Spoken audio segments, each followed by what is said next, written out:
मेरे समाज के जवानों और साबिक जवानों दोनों से गुजारिश करता हूँ। और आखिर के अंदर एक इन्फॉर्मेशन मैं आपको देना चाहता हूँ NRC के ताल्लुक़ से, NRC और NRP के ताल्लुक़ से। जो लोग नहीं जानते हैं वो अपने दिलो दिमाग के अंदर इसको बसाएं और फिर उसी हिसाब से इस प्रक्रिया को आगे कीजिए। अभी आसाम के अंदर 19 लाख लोग, मुसलमान नहीं 19 लाख लोग, उनको छांट दिया गया। वो इसलिए हुआ 24 मार्च 1971 के अंदर जो बांग्लादेश बना था, तो एतराज़ ये किया गया था, एलिगेशन ये लगाया गया कि कुछ बांग्लादेश के लोग बांग्लादेश बनने की वजह से आसाम में आ गए, यानी हिंदुस्तान में आ गए। बांग्लादेश के पूरब साइड आसाम इधर नहीं, आसाम बांग्लादेश के पूरब साइड, आसाम, मेघालय, मिजोरम, ये सब। तो इसको मुद्दा बनाया गया कि बांग्लादेश से कुछ लोग आसाम आ गए, यानी घुसपैठ हो गए, वो इलीगल तौर पर रह रहे। तो इसलिए हिंदुस्तान की होम मिनिस्टर को इजाज़त होती कि वो NRC अपडेट करने के लिए, पता लगाने के लिए कौन घुसपैठ है, कौन हिंदुस्तानी है, कौन यहाँ का सिटीज़न है, कौन इंडियन है, कौन भारतीय है और कौन बाहर का रहने वाला, इसके ऊपर उनको इजाज़त होती है। तो उन्होंने ये अलाउ किया। आसाम के कुछ नेताओं ने ये प्रेशर डाला था कि यहाँ पर NRC का प्रोसेस शुरू किया जाए, और वो NRC उन्होंने सोचा था सिर्फ आसाम के मुसलमानों के लिए, लेकिन ऐसा नहीं होता। NRC सिर्फ मुसलमानों के लिए नहीं है, ये सबके लिए, हर एक हिंदुस्तानी के लिए, चाहे वो मुस्लिम हो, चाहे वो हिंदू हो, चाहे वो क्रिश्चियन हो, कोई भी हो, सबके लिए NRC का प्रोसेस होता। तो आसाम के अंदर कुछ जो लोगों ने मुतालबा किया था NRC का, वो सिर्फ मुस्लिम के लिए किया था, लेकिन जब वहाँ से शुरू हुआ प्रोसेस तो सबके लिए होता। जब सबके लिए हो गया तो अभी 19 लाख लोग जो अपना नाम नहीं, अपना प्रूफ नहीं कर पाए, 19 लाख लोगों में अक्सरियत हिंदू भाइयों की, जिनकी तैयारी की जा रही डिटेंशन कैंप में रखने की। डिटेंशन कैंप क्या है? डिटेंशन कैंप, आप किसी भी चीज के मालिक नहीं, भले ही लाखों करोड़ों की प्रॉपर्टी, आपका घर है, आप अपने घर के मालिक नहीं। आपकी जमीन है, आप अपनी जमीन के मालिक नहीं। आपकी दुकान है, कारोबार है, मालिक नहीं। मैं इंडियन सिटीजन हूं, मैंने NRC के अंदर अपना नाम दाखिल करा लिया है, मेरा नाम है। मैं जाकर कहूंगा कि एक डिटेंशन कैंप के आदमी से कि ये आदमी डिटेंशन कैंप में है, इसकी ज़मीन मेरी ज़मीन है, मैंने डॉक्यूमेंट्स अगर दे दिया तो वो आदमी हम पर क्लेम नहीं कर सकता। क्यों? क्योंकि वो घुसपैठ है, वो डिटेंशन कैंप है। डिटेंशन कैंप का मतलब आप घुसपैठ, आप किसी भी चीज़ के मालिक नहीं। अगर आपको कोई ज़िबा भी कर दे तो आप FIR भी नहीं कर सकते। आप पर बम फोड़ कर कोई आपको मार दे, मौत की नींद सुला दे, तो तब भी आप कुछ नहीं कर सकते। यू कांट डू दिस, आप कुछ नहीं कर सकते, यू आर हेल्पलेस। उस वक्त डिटेंशन कैंप का ये मतलब है। तो आसाम के कुछ लोगों ने सोचा कि यहाँ के जो मुस्लिम हैं आधे तो छट जाएंगे, आधे का नाम आएगा, आगे जो रहेंगे वो चले जाएंगे डिटेंशन कैंप में, और जो बाकी बच्चे खुचे लोग रहेंगे वो डर के मारे हम ही को अपना राजनेता मानेंगे। ये देखिए, ये सियासत थी। लेकिन अल्लाह तबारक व ताला की लाठी में आवाज़ नहीं होती। अल्लाह ने ऐसा किया, उनकी अक्सरियत आ गई डिटेंशन कैंप में जाने की। अब वही लोग जो मुतालबा कर रहे थे NRC का, वही लोग कह रहे हैं कि ख़त्म कीजिए, रिजेक्ट कीजिए इसको, अब नहीं मानेंगे हम इनको। खैर, वो अब केस करेंगे, प्रोसेस में जाएं। NRC से अब पूरे हिंदुस्तान में ये लागू की बात चल रही। तो ये पूरे हिंदुस्तान में NRC नहीं लागू होगा, बल्कि अप्रैल से लेकर सन 2020 में सितंबर तक NPR लागू होगा। NRC का मतलब नेशनल सिटीजन ऑफ रजिस्टर, हिंदुस्तानी आदमी का एक रजिस्टर, हाजिरी की एक रजिस्टर, हिंदुस्तानी इंसानों की हाजिरी की रजिस्टर, समझिए। NPR का मतलब national population, national register of population, यानी जनगणना। सन 2004 में हुआ था, उसके बाद से अपडेट हुआ नहीं, अप टू डेट नहीं हुआ। तो ये अपडेट करने के लिए अभी ये अप्रैल के महीने में सन 2020 से इसकी शुरुआत होगी। सन 2011 में जो जनगणना हुआ था, जिन जिन लोगों के उस जनगणना में नाम आ गया था, नाम शामिल हो गया, तो उनके घर लोग पहुंचेंगे, कारकुनान लोग, और फिर वो पूछेंगे कहाँ रहते हैं, क्या करते हैं। जनगणना इसलिए होता है कि ताकि आप कौन हैं, आप इंडियन हैं तो कितने दिन से हैं, आप यहाँ रहते हैं तो क्या करते हैं, आप आइंदा रहेंगे तो कितने दिन रहेंगे, वो सारी चीज़ें उसके अंदर आ जाती है। तो ये जनगणना होने के बाद तब अगर ज़रूरत पड़ेगी, तब अगर ज़रूरत पड़ती है तो एनसीआर एनआरसी लागू किया जाएगा। अगर एनआरसी लागू हो जाता है तो फिर उसके अंदर हमको कौन कौन सा प्रूफ देना होगा। अगर एनआरसी लागू होता है तो 1971, ये आसाम वालों के लिए था, आसाम वालों के लिए 1971, 24 मार्च 1971 से पहले जो आसाम में पैदा हुआ हिंदुस्तान में वो हिंदुस्तानी, उसके बाद जो पैदा हुआ वो हिंदुस्तानी नहीं माना जाएगा, वो अपना प्रूफ पेश करे, प्रूफ। ये आसाम वालों के लिए था। लेकिन अगर अदर राज्य में होता, पूरे हिंदुस्तान में होता है, तो उसके लिए ये प्रोसेस होगा 1950 से लेकर 1987 तक, इस बीच में जो लोग हिंदुस्तान में पैदा हुए हैं वह हिंदुस्तान का नागरिक होगा। 1971 से पहले ये आसाम वालों के लिए था, उनके लिए कंडीशन थोड़ी हार्ड थी, क्योंकि 1971 के अंदर में बांग्लादेश बना था। इसीलिए 1971 के बाद जो वहां लोग होंगे तो उनको कहेगा प्रूफ लाओ, हो सकता तुम पाकिस्तान बांग्लादेश से आए हो, और जो पहले से ही है तो खैर वो उनको माना जाएगा। तो ये 1950 से लेकर 1987 तक जो लोग हिंदुस्तान के अंदर पैदा हुए वो हिंदुस्तान के नागरिक हैं। अपना कोई एक प्रूफ दे दे, कौन सा प्रूफ, खतियानी जमीन आपके पास हो, खिसरा, खाता खिसरा के वाला, या उस वक्त का कोई और प्रूफ ऑफ बर्थ सर्टिफिकेट हो, या उस वक्त का मैट्रिक वगैरह का कोई सर्टिफिकेट हो, ग्रेजुएशन वगैरह का, वो सब भी चीज चलेगी। 1987 से लेकर सन 2004 तक अगर वो आदमी 1987 से 1904 तक, सन 2004 तक हम पैदा हुए, या मेरी माँ बाप में से कोई एक पैदा हुआ हो, या मेरे दोनों माँ बाप पैदा हुआ हो हिंदुस्तान के अंदर, तो हमारी शहरियत इससे साबित हो जाएगी। हाँ, लेकिन अगर हम पैदा हुए, हमारे माँ बाप में से कोई पैदा नहीं हुआ 1987 से लेकर सन 2004 के बीच में, हम पैदा हुए, मेरे बाप कहीं और रहते थे, दूसरे मुल्क से यहाँ गए, तो फिर हमको प्रूफ करना होगा, फिर हमको बहुत सारे डॉक्यूमेंट्स देने होंगे।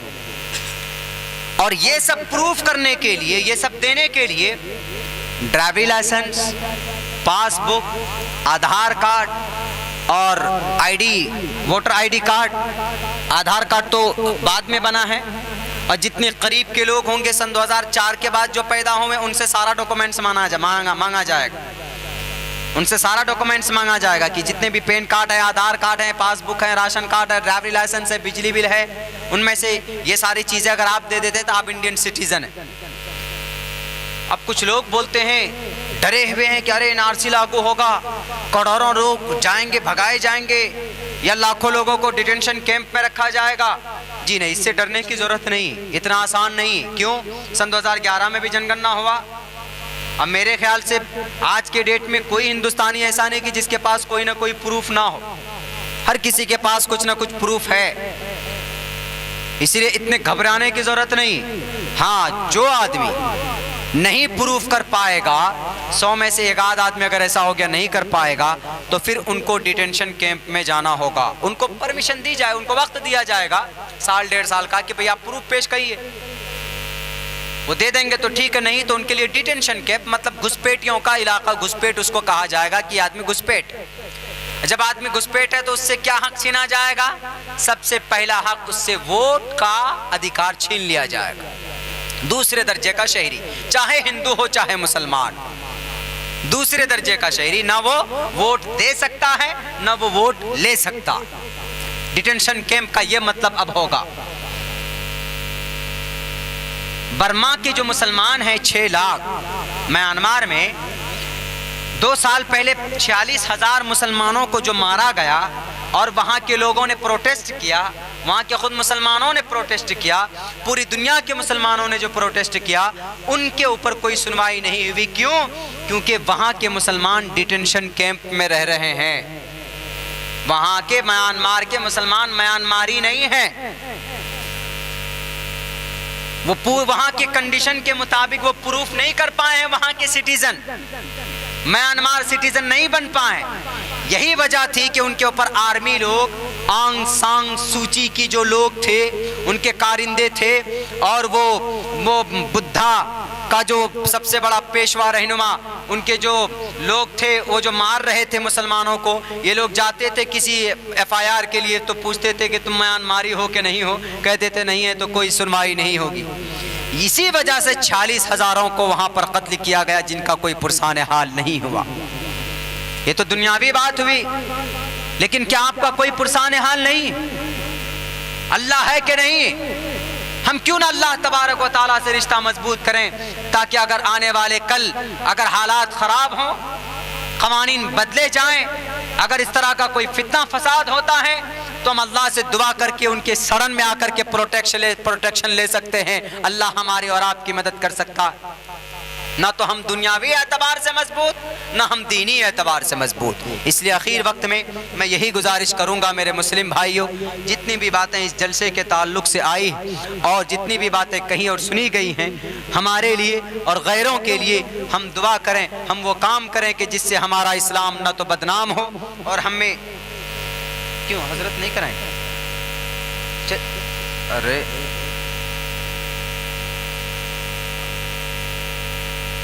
दुआ करा देते हैं क्योंकि वक्त बहुत हो चुका है। लोग बैठे हुए तो हैं लेकिन बस आंखें सिर्फ खुली हुई, अब पूरी महवे इस्तराहत। तो हम लोग इंशाअल्लाह सबसे पहली बात पाबंदी से नमाज पढ़ेंगे, दूसरों की मदद करेंगे। जवान लोगों से खुसूसन दरख्वास्त करता हूँ, अपना रोल मॉडल और अपना फ्यूचर का टारगेट फिक्स कीजिए। अपने फ्यूचर का टारगेट, अपना एक मिशन बनाइए। जब तक आप मिशन नहीं बनाएंगे, टारगेट फिक्स नहीं करेंगे तो आप नाकाम हैं। ये भी एक कामयाबी की दलील है, जिंदा कौम की मिसाल है। मैं आपको इसलिए बता रहा हूँ, मैं क्योंकि सियासत से भी जुड़ा हुआ और हम दुनियावी एतबार से भी कारोबार से जुड़े हुए हैं, और दीनी एतबार से अल्हम्दुलिल्लाह अल्लाह ने ये मौका दिया है कि हमने कुरान भी हिफ्ज़ किया, उलमा की सोहबत में दारुल देवबंद से निस्बत हासिल हुई, उलमा से दुआ लेते हैं। लेकिन हमने तीनों फील्ड को देखा है। आदमी कामयाब जब ही है जब आदमी चाहे वो दीन के फील्ड में हो चाहे दुनिया के फील्ड में हो, जब तक टारगेट फिक्स नहीं करेगा उस हिसाब से मेहनत नहीं होगी।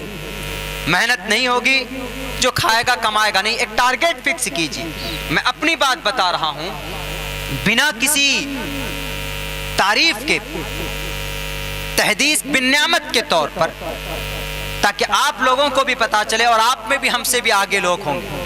हम जब मेरी फरागत, आई हैव कंप्लीटेड माई फजीला course from Darul Deoband in 2011 and 12।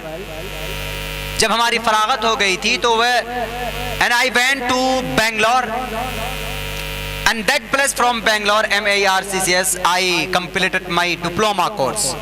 Diploma के अंदर कंपैरेटिव स्टडीज इंग्लिश लैंग्वेज से जब हमने डिप्लोमा कर लिया तो हम आए तो हमने अपने बैकवर्ड गरीबी इलाके को देखकर एक टारगेट फिक्स किया कि हमको 5 साल के अंदर, ये 8 साल के अंदर हमको ये काम करना कि हमको इदारा खोलना है और हमको लोगों के बीच में जाकर समझाना भी है, और ज़मीनी सतह पर अपने आप को मजबूत करने के लिए हमें कारोबार भी करना। ये टारगेट हमने 8 साल का फिक्स किया था। मेरी डायरी के अंदर वो टारगेट लिखा हुआ।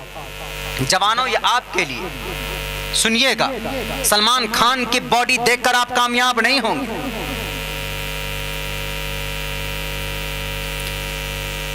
तो अभी अल्हम्दुलिल्लाह जो टारगेट हमने 8 साल में फिक्स किया था, वो टारगेट को हमने हासिल किया सिर्फ 4 साल के अंदर। टारगेट हमने फिक्स की, 1 साल के अंदर हमको एक बनात भी कायम करना है और हमको स्कूल चलाना है। तो हॉस्टल में हमको 150 बच्चे भी लाने हैं और उस स्कूल की फीस अभी 1200 है, तो इस स्कूल की फीस को हमें 1800 2000 तक पहुंचाना है। इस स्कूल के अंदर ये तालीम के अंदर हमें परिवर्तन करना है। और रही बात, हमको अपने हिसाब से तिजारत भी करना है। जितने भी इन्वेस्ट करें हम 100 रुपए 200 रुपए, एक तिजारत भी फिक्स करना है। एक कारोबार भी करना है, और वही काम हमने किया। अल्हम्दुलिल्लाह आज आपके इस बच्चे के पास, आपको यकीन नहीं होगा कि हम इस वक्त टारगेट हमने फिक्स किया कि 8 साल में पूरे करेंगे, होगा कि नहीं होगा, एक सपना था। अल्लाह तबारक व तआला का फजल है कि अभी इदारे के लिए जमीन भी अल्लाह ने प्रोवाइड कर दिया। हमारे जो स्कूल जिसका मैं फाउंडर था, उस स्कूल के अंदर 125 बच्चे पढ़ रहे हैं फीस देकर। स्कूल के अंदर CBSE पैटर्न हमने स्कूल इसलिए बनाया था क्योंकि वहां पर जितने भी स्कूल्स थे उसके अंदर गाने ढोल बजा करके लोगों को इम्प्रेस किया जाता था फंक्शन पे, त्योहारों पे। हमने इसका अपोजिट किया। हमने कहा कि जब त्योहारों पे या 26 जनवरी 15 अगस्त पे काम होगा, प्रोग्राम होगा, तो हम उलमाए किराम की आज़ादी को बयान करवाते हैं बच्चों से, और कुरान की तालीम के ऊपर कुरान की जनरल नॉलेज लोगों के सामने रखते हैं, तकरीर करवाते हैं, नात नज़म पेश करवाते हैं, और साइंटिस्ट के अंदर, विज्ञान के अंदर बच्चों को आगे बढ़ाते हैं।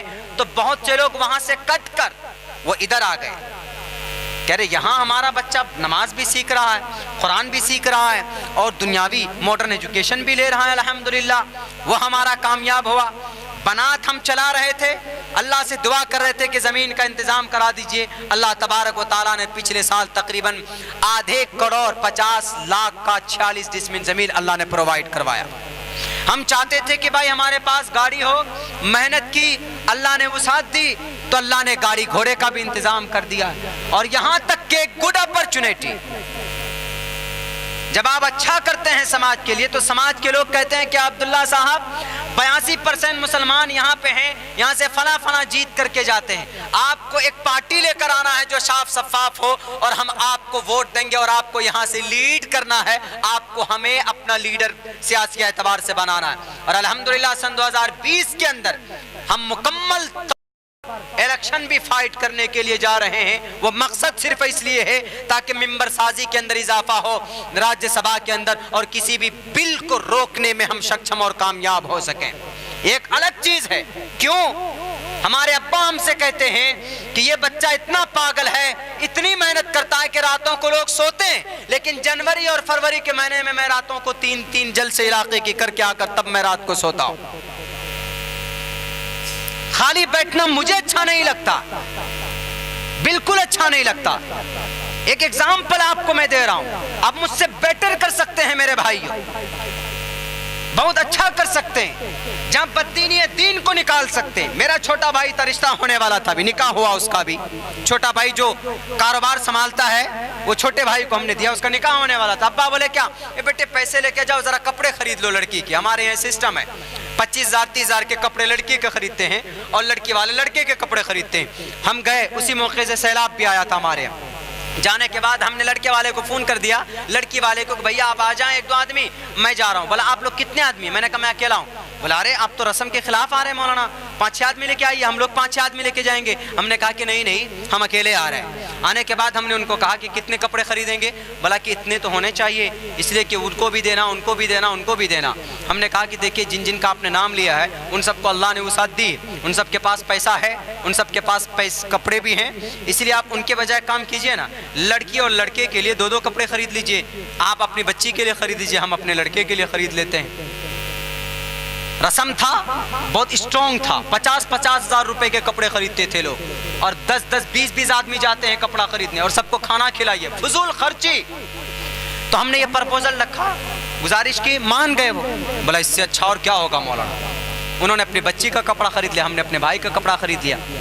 उनमें से बचाकर तकरीबन 20,000 रुपए का हमने साड़ी खरीदा, लुंगी खरीदे तकरीबन 42, और छोटी बच्चों के फ्रॉक खरीदे, और जींस पैंट खरीदा। अपनी गाड़ी के डिग्गी के अंदर इतना बड़ा पुटलिया हमने रखा, लेके गए। तो अब्बा बोले इतना सारा कपड़ा खरीदे हो, लाख तक तो पहुंच गया होगा। तो हमने कहा कि नहीं, लाख तक तो नहीं, 20-25 हज़ार का कपड़ा है। वो देखकर बोला रही ये कपड़ा शादी का थोड़ी है। हमने कहा ये शादी का नहीं, ये बांटने वाला कपड़ा है।